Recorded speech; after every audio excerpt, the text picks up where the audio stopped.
Hey, g'day everyone, Calvin here, Shedding Sheep New Zealand, and I've just returned from the Beef and Lamb Sheep Breeders Conference that was held in Christchurch, and I'm going to attempt to do an independent review of that conference,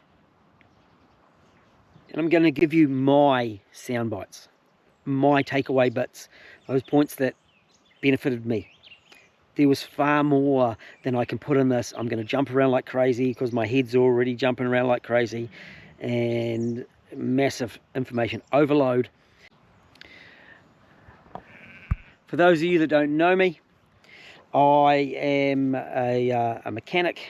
I'm a farmer. We've got a dairy grazing block, and I've got a very small flock of shedding sheep, and I'm an advocate for shedding sheep, and I'm helping other breeders show off their sheep.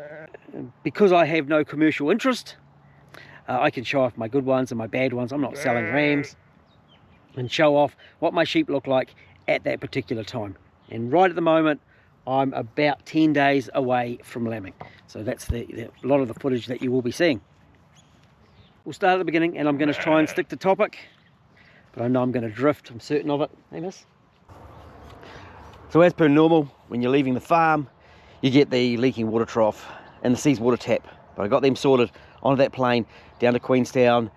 There was 4 drive trips. There were jet boat trips. There was down to Southland to check out mates' sheep. Then over to Christchurch where the forum was going to be held. Cust, more sheep, supplier meetings, catching up with family, and just to finish off my break after the forum, getting ahead of myself, it was out to see my uncle and his 14 Wiltshire ewes. So by the time I got to the forum on the Tuesday, I was already on a real high because I'd had a holiday and taken a bit of self-care and ready to absorb that knowledge for a day and a half. Tuesday saw the morning of the conference, and I was walking into a room where I'd met one of the people there face to face. I'd done a video with another and that I knew of and communicated online. We chatted a bit, and I think there were 5 that I've communicated with online through various channels, so I didn't really know everyone there. The attendees were made up of 140, and I would actually say they were primarily SIL ram breeders. But there were some farmers there, there were some media people, there was, and of course there were beef and lamb representatives. They aren't in that 140, they were the extra. And the idea was to share some knowledge on what's going on with genetics. Of course, it was the beef and lamb genetics program. Hey miss, you please, I'm home, eh? She pretty much hasn't left my side or let me out of her sight since I've gotten home. Now, as a note too, for you guys that haven't seen this before, I try to add some footage of my sheep at the time of year that this video is taken. So my ewes are 10 days, or not even that now, 8 days away from lambing starting, and I'll show off my good sheep, my bad sheep, my dirty ones with the dirty back ends, the whole lot. So into that room I walked, and got an information pack, fantastic, and it's got a visual scores booklet. It's got some really cool stuff in there. I really like the information pack, and there's some sponsor information. They always have that. And a book for making notes in. And certainly when I go to an event like this, including having the personal goals of catching up with mates, I set some goals of some information that I wanted to find out. I've asked a lot of farmers that if they felt, and I use the word felt, they were getting value for money from their beef and lamb levy. And I've got a range of responses there. And I felt there was a disconnect between beef and lamb and the farmers that they represent. I wanted to know a little bit more about methane and the crossover between methane, reduction of methane emissions via genetics versus an increase of production on those animals instead. I wanted to know more about Improve. Now that's the ram selection tool, software tool that we have here in New Zealand, and I've struggled a little bit with the public version to really make the most of it. And I wanted to know about that connectedness of flocks, because in the shedding world we've got these ixolanicides that have been used a lot for AI, and it's going to bring flocks together and rank them against each other, and I thought that was pretty cool. I was actually able to do that with a friend of mine, Daniel Wheeler. Daniel has gone full commitment on shedding. Yeah, he really has. He does need to trim the sides just a little bit because he's not a full shedding model. Right, so I was into the start of the day on the Tuesday, day one. There were some speeches. The very first speech was from Sam McIver. Now, he is the outgoing CEO of Beef and Lamb, and within that speech, the soundbite, that tidbit that I got from that was they had identified that there was a disconnect with the farmers, and there was the ability to ask questions, and I did ask, what techniques they were going to use. They said, more on farm, certainly communicating with the breeders like they were in this one, and hoping for that flow down of information. But I was really wanting to know the nitty gritty of that more, and I would have liked to talk about that a lot more. Unfortunately, I didn't manage to talk to Sam about that, but I did catch up with Dan Breyer, the managing director of Beef and Lamb, and I watched him push the subscribe button, so there's a chance he's going to be watching this. And he did accept an invitation at that point in time to have a chat about how Beef and Lamb can communicate better with farmers. Now, my view, and this is my opinion, okay, it's not Beef and Lamb's opinion, it's my opinion, is that they could maximize it more by videotaping more of their field days, their open days. If they get 50 guys to a field day and another 250 views, you're getting a lot more value. My mates in Southland couldn't attend the one in Port Waikato, and the guys in the North Island couldn't attend and these are shedding sheep ones, of course, the ones in the South Island. But they could do it online. They could do it on a video, and it doesn't have to be real pretty. It doesn't have to have the cool music and all that. Farmers, they don't care about the bullshit. They just want straight out information and seeing what's happening. That's what farmers are, I believe, are wanting. Looking at the history of their channel on YouTube, you can see the reduction in the number of views of the videos. You can see which ones farmers like. For this forum, they're going to tape it and put it online. And for you farmers out there, I do encourage you to take those sessions that you see some interest in, and to watch them and engage. A few tricks: make a comment on a Facebook page. You'll start to see the Beef and Lamb posts more often. And you know what I'm going to do is, if I've had a chat, say Jenny Wormwise, let's put a card right there on the video that I did with Jenny, and I'm not going to say so much about what to do. I'm going to just show what to do. I'm not the expert though, and Dan did accept a chat, so we're going to talk about that a lot more with Dan, hopefully, as long as I don't get it wrong on this one. The next session there was a talk about genetics and what's happening, and it was a reminder for me that there is a shedding sheep flock that Beef and Lamb are doing some research with in Northland. Part of that is heat tolerance. I don't think I've got any problem with heat tolerance right at the moment, because it's pretty cold here, and it was colder in the South Island. Now, the next talk was Jason Archer, and he is the head of genetics for Beef and Lamb. And I was really fortunate to have dinner with him, and so I could sit down, and we didn't talk shop too much. And actually I didn't even realise I was actually talking to Dan Breyer during the dinner. Hopefully I didn't say things I shouldn't have said. Anyway, then I realised who he was. Remember, I didn't actually know everyone. Lots going on. There was pretty much an information overload. And now this is where we touched on methane. there was AI as well, both the artificial insemination and the artificial intelligence.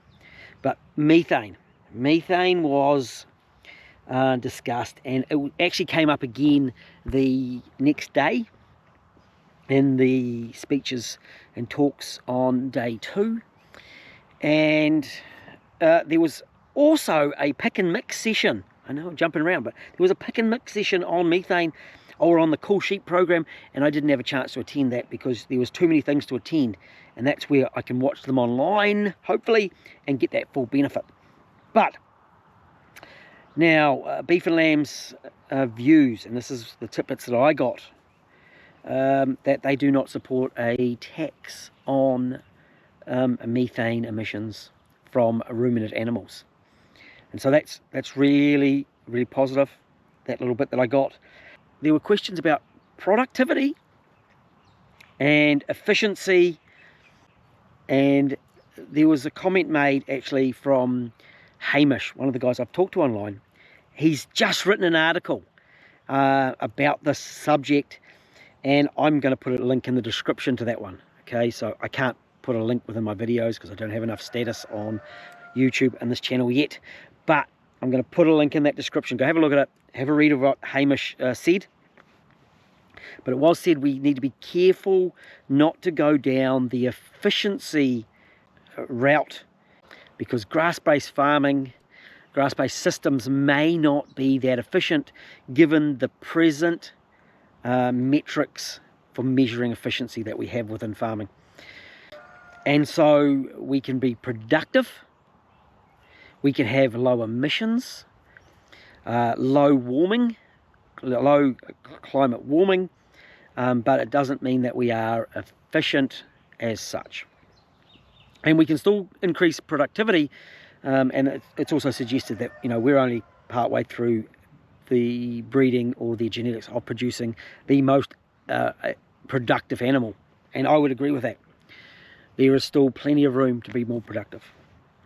Now, another big thing to remember with methane is, and it was suggested at the forum, that it may not actually be a political issue. It may end up being an access to market issue.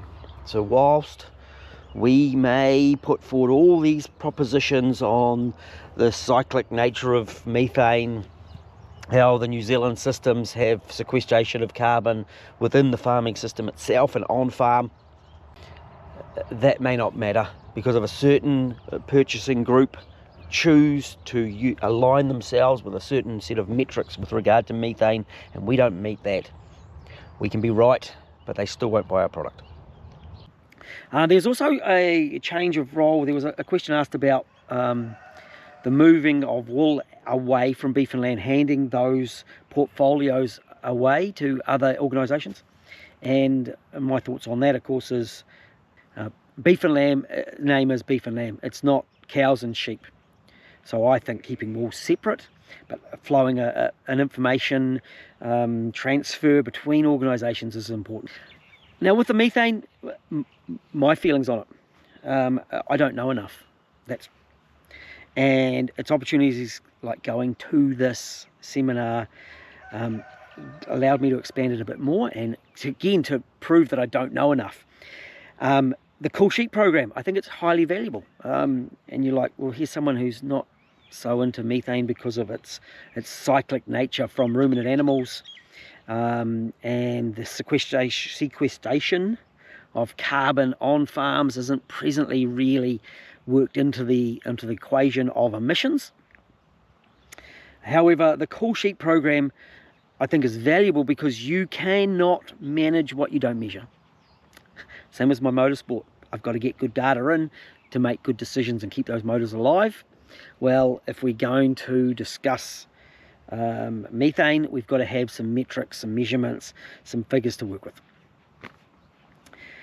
So after the talks of the day one, there were some pick and mix sessions, and there was a number of sessions that you could attend, and there was some clashes, of course, so you couldn't go to all of them because you had 3 sessions, and I think there was like 5 or 6 topics. It might have been 6 or 7 topics. The number of topics isn't as important as you couldn't get to all of them. And that's okay if beef and lamb have videos of them. I wanted to know about the methane. Couldn't make it to that one. I went to the sheep of the future. Then I went to improve, and if I had have known it was getting doubled up in the next day, I might not have done that pick and mix session. I might have done something else. But the pick and mix on improve, I might have given some negative feedback because I do struggle with it. It should be a lot easier, but they've done some upgrades since I last played with it, and I'm going to have to go have another play with it. I have asked someone else for some help on learning about that, who knows more about it than me. So let's hope I can do that video. The tip that I got there, that little soundbite of information and valuable bit, is I also work with a number of different ram sellers, suppliers. I don't know if I'm really being requested to do videos, but I've basically said, hey, I'm coming to your place, I want to do a video, and what are we doing that day, and what jobs are you doing on the farm? And most of the time they're pretty open to that. So I want to show off shedding sheep that are far better than mine, and who better to talk to ram breeders. Well, the bit I got was utilising improve to improve the ram buyers' selection of rams, for buyers and breeders to work together, utilising the tools that are provided by Beef and Lamb to really maximise the results they're getting within their flocks. So I thought that was really cool. And again, I want to know more.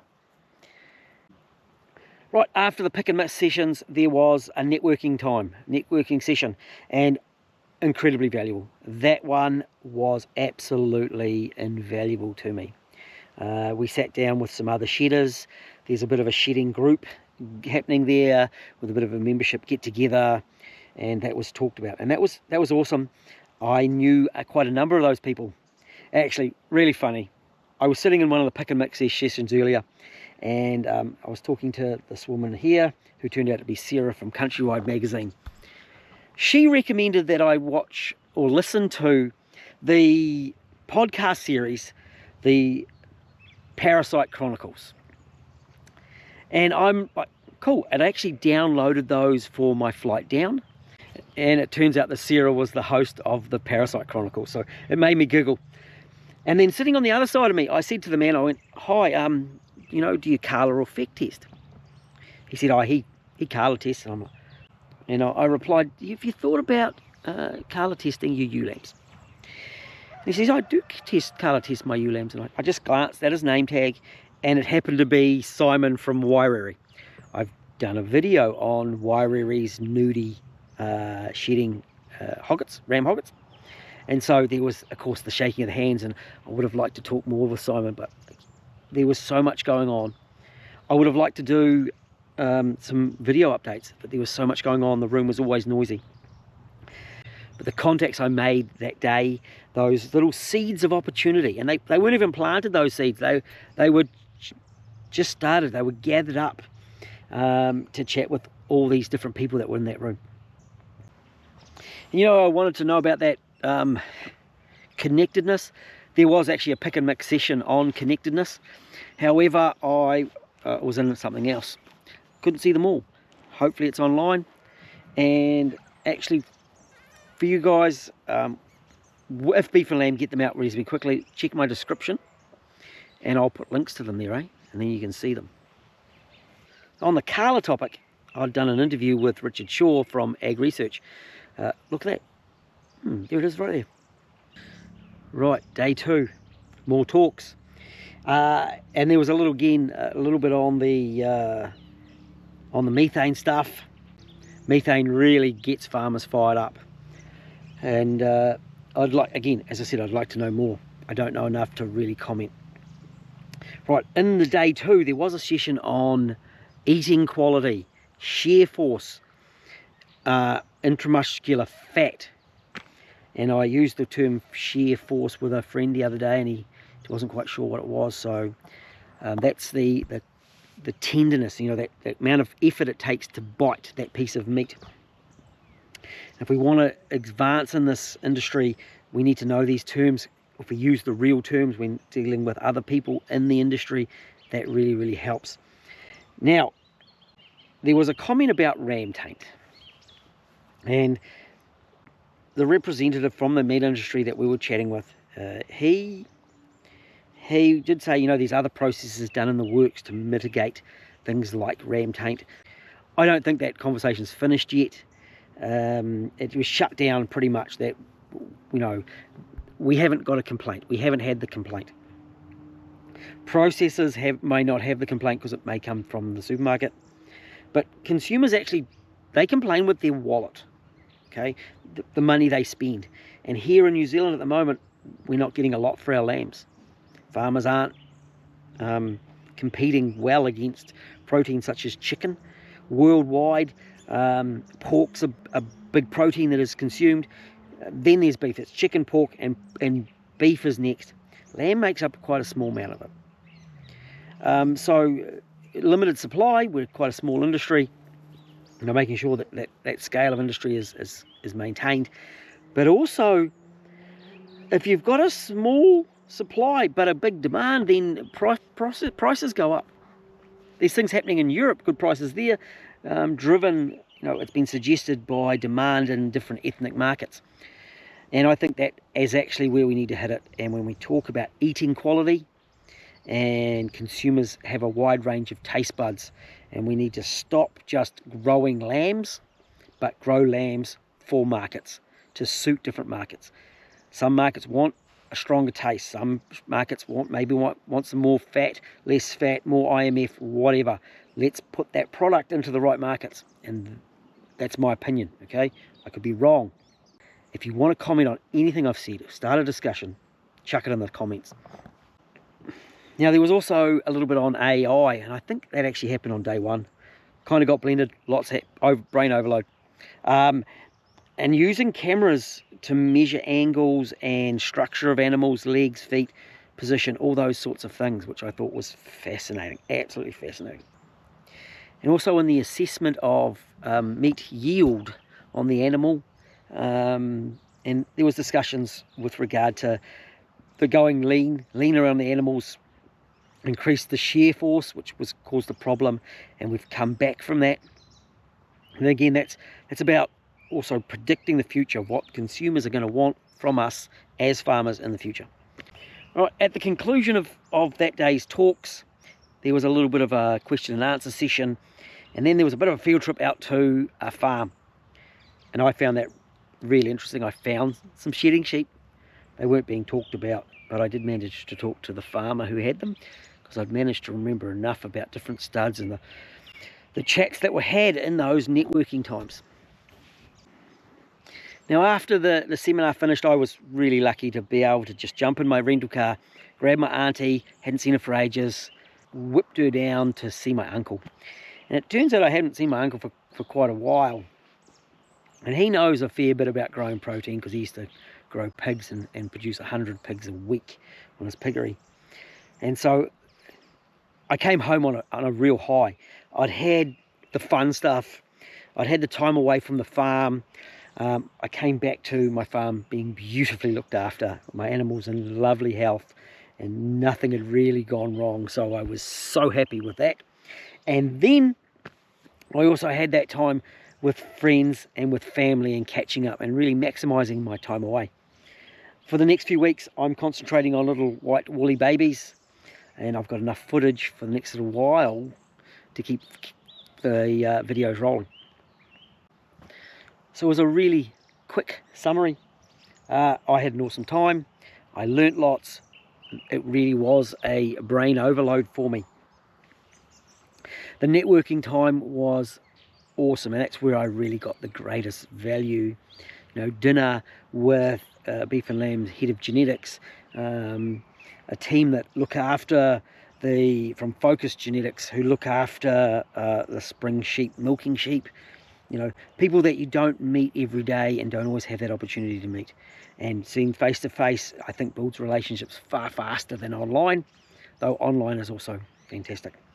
I had some questions answered. I had all of my topics that I wanted to covered within that, to a level that I felt satisfied in the answers, though of course I do want to know more. So I would normally ask my subject of my videos to okay this. I'm not going to. I'm not actually working for B+LNZ. This is totally independent. If you've gotten this far, hit the like button. Subscribe to the channel. We're going to do more. Let's look what's happening with the lambing over the next little while. And as Beef and Lamb upload videos of the seminar, of the forum, I'm going to put them in the description. Okay, I can't put them in the video because I'm not at that point at the moment. And I hope you've enjoyed this. Talk to you again soon. Catch you later.